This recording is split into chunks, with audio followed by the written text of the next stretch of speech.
வணக்கம். லக்னத்தில் கேது ரொம்ப இம்பார்ட்டண்டான ஒரு பிளானட்.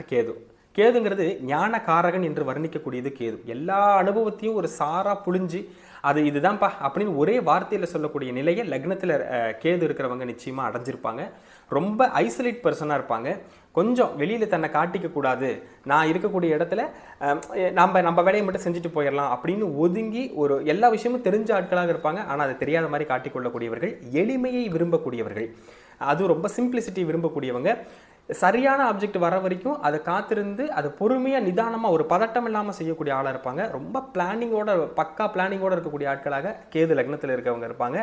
ஞான அமைப்புகளை எளிமையாக பெறக்கூடிய சித்தர்கள், ஞானிகள், தெய்வ வழிபாட்டை ஈஸியாக அவங்களுடைய கனெக்ட் பண்ணக்கூடிய அளவிற்கு அவங்களுக்கு பிராப்தம் இருக்குது அப்படின்னு தான் சொல்லணும். ஆகவே லக்னத்தில் கேது இருந்தால் அது யோகம் தான். அதில் எந்த வகையான ஒரு டிஸ்டர்பன்ஸும் கிடையாது. அது வீழ்ச்சிக்கு உண்டான வழிவகையே செய்யாது. நல்ல ஞானத்தோடு பற்றற்ற நிலையில் ஈஸியாக எதையுமே அப்சர்வ் பண்ணக்கூடிய கேப்பபிலிட்டி இந்த லக்னத்தில் கேது இருப்பவர்களுக்கு இருக்கும். ரொம்ப எளிமையானவர்கள்ன்றது குறிப்பிடத்தக்கது. நன்றி.